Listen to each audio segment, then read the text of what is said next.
Sahabat Roni, berjumpa lagi dengan saya Roni pada pembelajaran AutoCAD cara otodidak. Assalamualaikum warahmatullahi wabarakatuh. Baiklah, pada kesempatan kali ini kita akan melanjutkan latihan tentang isometri. Yang mana pada latihan kali ini satu kotak yang ada pada gambar itu mewakili ukuran 10 kali 10 mm.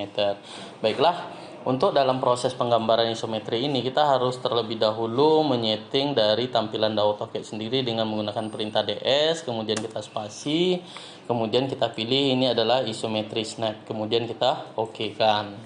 Kemudian kita lanjutkan dengan proses penggambaran, kita mulai dari sisi bagian bawah dengan perintah line, kemudian kita arahkan kursor kita. Kalau kursor kita bergerak secara acak, maka kita klik itu adalah F8.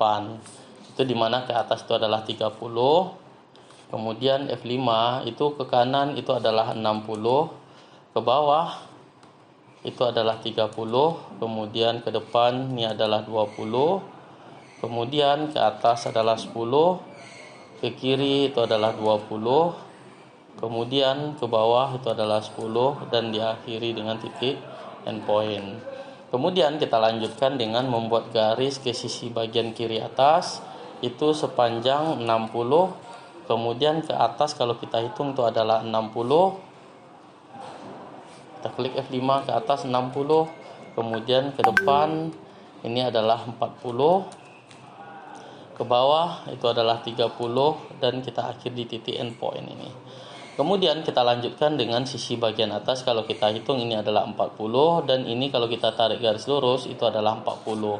Maka garis kotak yang di atas itu adalah ukurannya 40 kali 40. Kemudian kita akhiri di sini. Kemudian kita lanjutkan dengan sisi bagian bawah kiri dengan ke arah bawah itu adalah 30. Kita akhiri lagi di sini, dan garis yang terakhir ini kita tarik garis lurus ke sisi bagian belakang, terjadi perpotongan, maka garis itu yang kita jadikan. Maka kalau kawan-kawan lihat gambar kita sudah selesai. Kemudian kita lanjutkan dengan pemberian hatch, kemudian kita klik daerah mana yang akan kita arsir. Maka gambar latihan pertama kita sudah selesai. Kemudian kita lanjutkan dengan latihan yang kedua, di mana latihan yang kedua ini kita mulai dengan line, kemudian ke sisi bagian sebelah kanan itu adalah 60, ke atas 50, ke kiri itu adalah 20, ke bawah ini adalah 20, kemudian 20, kemudian ke atas 10, kemudian ke kiri ini adalah 20, dan diakhiri ke titik bawah.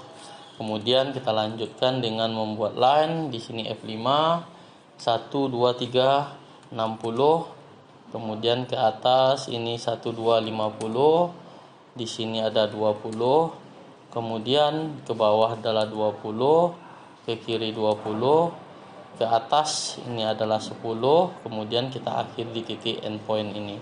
Kemudian kita lanjutkan ke sisi bagian belakang, ini F5 itu adalah 20, dan diakhiri di titik endpoint. Begitu juga untuk sisi bagian atas. Sisi bagian atas kita arahkan, di sini adalah 20, kemudian ke depan 20, dan diakhiri ke titik endpoint. Kemudian ke sisi bagian bawah ini adalah 20, kemudian kita akhiri, dan dilanjutkan di sisi bagian belakang. Di sini kita lanjutkan ke sisi bagian belakang. Ini adalah kita klik F5, 20, ke depan 20, kemudian kita akhiri di titik endpointnya. Kemudian ini kalau kita lihat dia ke atas itu adalah 10. Jadi titik ini ke sisi bagian atas itu adalah 10. Kemudian ke sisi bawah itu adalah 20. Ke sisi sebelah kiri ini adalah 20. Ke atas 20, kita akhiri di sini. Kemudian ini kita buat 10 ke sisi bagian bawah. Kita akhiri di sini. Kemudian line ini kita buat ini adalah 20.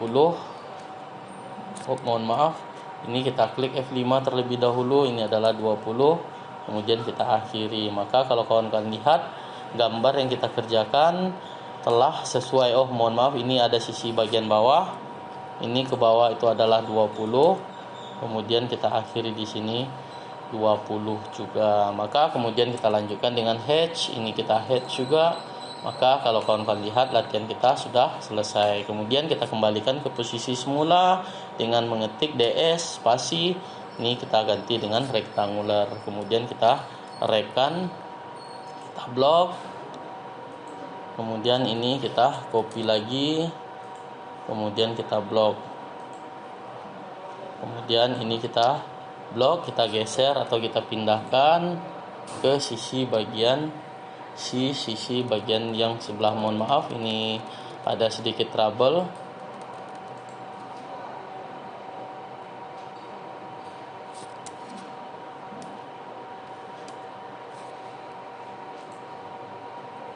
Oke, jadi ini kita blok terlebih dahulu.